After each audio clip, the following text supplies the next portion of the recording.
दोस्तों आज एक बार फिर से कुछ ऐसे क्वेश्चंस को लेके आए हैं जो एग्जाम में मल्टीपल टाइम रिपीट हुआ है। जैसे आप ये क्वेश्चंस को देखिए, एक समबाहु त्रिभुज का शीर्षलंब 15 सेंटीमीटर है तो इस त्रिभुज का क्षेत्रफल क्या होगा। आपको अगर यकीन नहीं होगा तो आप प्रीवियस ईयर पेपर को उठाइए। ये क्वेश्चंस लगभग 10 से 20 बार आ चुके हैं। हम ऐसे क्वेश्चंस को लेते हैं जो एग्जाम में मल्टीपल आ जाते हैं और उसको बनाने का कोई अचूक तरीका हो जिससे एग्जाम में टाइम वेस्ट ना हो।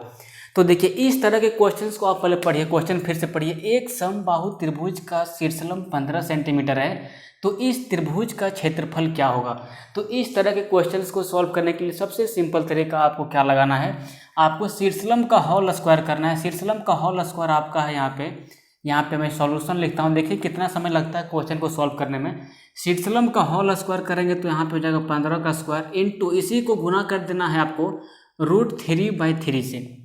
बस इतना ही है। ये 15 का जो स्क्वायर है इसको 15 का स्क्वायर करो और इसको सिर्फ √3/3 से मल्टीप्लाई करो। तो देखो 15 का स्क्वायर को किस तरह हम लिख सकते हैं, 15 गुने 15 इंटू √3/3। तो 3 से 5 बार में कटेगा तो 15 × 5 = 75 और 75 और गुना में है यहाँ पे √3। तो 75√3 यहाँ ऑप्शन जो होगा वही इसका सही आंसर होगा। तो ऑप्शन नंबर बी इसका सही उत्तर होगा 75√3। लेकिन आपको पता चला कि ये आपको जो बताएं कि इस 15 का स्क्वायर शीर्षलंब का स्क्वायर कर दो और √3/3 से मल्टीप्लाई कर दो, क्यों करना पड़ता है तो आपको पता चला नहीं। इसका मैं सॉल्यूशन आपको बताता हूँ कैसे। सो अब ये आपको शॉर्ट ट्रिक पता चल गया कि इस तरह के जैसे क्वेश्चन आपको देंगे, समबाहु त्रिभुज रहना चाहिए, उसका शीर्षलंब दिया होना चाहिए और अगर त्रिभुज का क्षेत्रफल पूछ दे तो बस शीर्षलंब का स्क्वायर इंटू 3/√3 कर देना है। जैसे इसका देखिए क्या है ट्रिक। तो यहाँ पे मैं आपको लिख देता हूँ ताकि आपको आसानी हो समझने में। क्षेत्रफल बराबर शीर्षलंब शीर्षलंब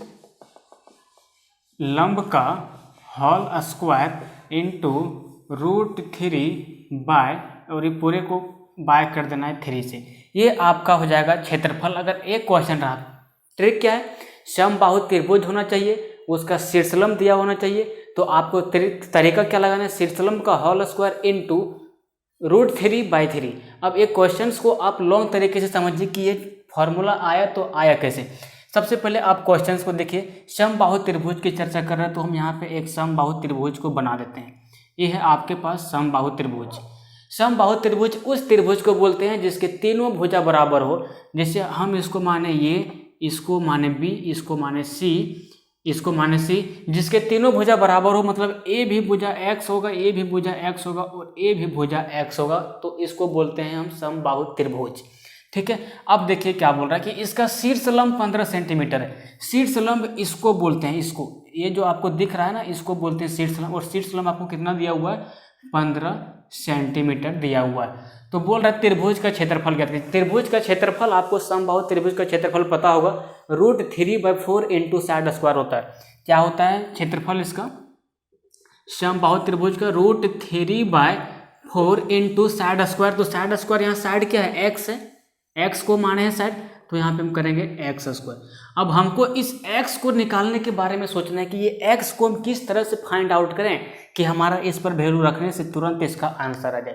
तो देखिए क्या करना पड़ेगा। यहाँ पे a दिया 15 सेंटीमीटर, ये आपका है 90 डिग्री, ये आपका पूरा x है तो ये हो जाएगा आपका x/2 और ये आपका होगा x/2। हम आपको एक चीज और बताना चाहते हैं, शीर्षलंब जो है सो जिस भुजा पर, शीर्षलंब जिस भुजा पर रहेगा उस भुजा को 2 बराबर बराबर भागों में बांटता है। जैसे ये आपके पास शीर्षलंब है तो ये जो भुजा है इतना, यहाँ से लेकर यहाँ तक इसको 2 बराबर बराबर भागों में बांटेगा। अगर यहाँ से यहाँ तक पूरा x है तो यहाँ से यहाँ तक x/2 होगा और यहाँ से यहाँ तक x/2 होगा, क्योंकि इसका आधा हो जाएगा। शीर्षलंब एक बार फिर से सुनेंगे, शीर्षलंब जो जिस भुजा पर पड़ेगा उस भुजा को 2 बराबर बराबर भागों में बांट देता है। मतलब ये शीर्षलंब अगर यहाँ पड़ रहा है तो यहाँ से यहाँ तक और यहाँ से यहाँ तक का दूरी बराबर होगा। ये पूरा अगर x है तो यहाँ से यहाँ तक x/2 होगा और यहाँ से यहाँ तक x/2 होगा। अब देखिए, अब आपको यहाँ से इस त्रिभुज में आप पहले गौर करेंगे। ये त्रिभुज आपको दिख रहा होगा, इस पर आप गौर करेंगे। इसको ब्लैक से मैं एक कर देता हूँ। इस त्रिभुज पर आप गौर कीजिए और देखिए, ये आपको लग रहा है कि इसमें पाइथागोरस थ्योरम लगेगा। ये समकोण त्रिभुज बन रहा है, ये 90 डिग्री है, जिस त्रिभुज का एक भुजा एक कोण 90 डिग्री हो उसको क्या बोलते हैं, समकोण त्रिभुज। तो ये आपको समकोण त्रिभुज दिख रहा है। अब यहाँ से जैसे समकोण त्रिभुज ये हुआ, यहाँ से हम पाइथागोरस थ्योरम लगाएंगे। पाइथागोरस थ्योरम क्या कहता है कि कर्ण का स्क्वायर में अगर आधार का स्क्वायर घटा दें, यहाँ पे आप देखिए, यहाँ से थोड़ा सा आपको देखना है, अगर कर्ण का स्क्वायर में, कर्ण आपके पास है एक्स स्क्वायर, 90 डिग्री के सामने वाले को कर्ण बोलते हैं, कर्ण के स्क्वायर में अगर आधार के स्क्वायर को घटा दें तो हमको बच जाता है लंब का स्क्वायर। और यहाँ पे देखिए लंब क्या है, 15 सेंटीमीटर, तो ये हो जाएगा आपका 15 का स्क्वायर। ठीक है, अब देखिए इस एक्स स्क्वायर में अगर x/2 का होल स्क्वायर इसको घटाएंगे ना, तो ये आपका बचेगा 3x²/4। ये आप घर में इसका देख लेना, इसको मैं पूरा नहीं करवाने जा रहा हूँ क्योंकि बोर्ड भरेगा तो आपको भी खराब लगेगा, मेरा भी टाइम वेस्ट होगा। तो एक्स स्क्वायर में अगर x/2 का होल स्क्वायर घटाएंगे तो 3x²/4 बचेगा। अब यहाँ से देखिए क्या करना है, इस एक्स स्क्वायर को हमको क्या निकालना है, क्षेत्रफल के लिए इस एक्स स्क्वायर को निकालना है। तो देखिए एक्स स्क्वायर बराबर क्या हो जाएगा, यहाँ से एक्स स्क्वायर बराबर होगा, ये 4 चला जाएगा ऊपर और ये 3 आ जाएगा नीचे, 4 चला जाएगा ऊपर, 3 आ जाएगा नीचे, और ये हो जाएगा आपका 15 का स्क्वायर। ठीक है, एक्स स्क्वायर बराबर मेरा क्या निकल गया, 4/3 इंटू 15 का स्क्वायर। ये आप यहाँ इतना देख लें, ये मेरा निकल गया। अब इस एक्स स्क्वायर को यहाँ पे बैठाएंगे, तो यहाँ पे बैठाने के बाद क्या आएगा, फिर से देखिए दूसरा मार्कर से, √3/4 हो गया। ठीक है, और एक्स स्क्वायर का वैल्यू कितना है, 4/3 इंटू, देखिए 4/3 इंटू 15 का स्क्वायर है,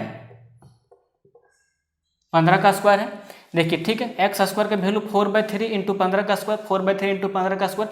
देखिए ए वाला 4 और ये वाला 4 कट जाएगा, कटेगा, ए वाला 4 और ये वाला 4 कट जाएगा। तो यहाँ फाइनली मेरा क्या बच जाता है, 15 का बच जाता है मेरा स्क्वायर, और इंटू √3/3 बच जाता है, √3/3। और यही शॉर्ट ट्रिप्स को हम यहाँ पे अप्लाई कर दें सीधा। देखिए ये 15 का स्क्वायर क्या है, शीर्षलंब है, शीर्षलंब 15 है, तो शीर्षलंब का स्क्वायर कर दिए और √3/3 यहाँ पे मल्टीप्लाई किए। तो इस तरह से इसका 75√3 देखिए कितना आसानी से आ गया। यहाँ पे √3/3 को मल्टीप्लाई कर दिए 15 का स्क्वायर में, मतलब शीर्षलंब का स्क्वायर में, और मेरा आंसर आ गया 75√3। तो आपको इतना लंबा प्रोसेस को नहीं अप्लाई करना है। आप कॉम्पिटिटिव एग्जाम में अगर बैठ रहे हैं तो ये मेरा आपसे प्रोमिस है, आपको सीधा शॉर्ट ट्रिक लगाना है, शीर्षलंब का स्क्वायर इंटू √3/3। तो आपका आंसर सीधा आ जाएगा, शीर्षलंब का स्क्वायर इंटू √3/3 मतलब 75√3 इस क्वेश्चन का आंसर आएगा। अगर आप इस तरह के क्वेश्चंस को मल्टीपल टाइम रिवीजन करते रहेंगे तो आपको एग्जाम में 10 सेकंड में क्या, इसको मुंह से देखते चुट आंसर मार दीजिएगा आप। तो चलिए आज का सेशन में बस इतना ही। अगर वीडियो आपको अच्छा लगा हो तो वीडियो को लाइक कीजिए, शेयर कीजिए, चैनल को सब्सक्राइब कीजिए। किसी भी तरह का कन्फ्यूजन हो तो आप कमेंट बॉक्स में ज़रूर बताइए, हम आपको ज़रूर रिप्लाई देंगे। चलिए, जय हिंद, जय भारत।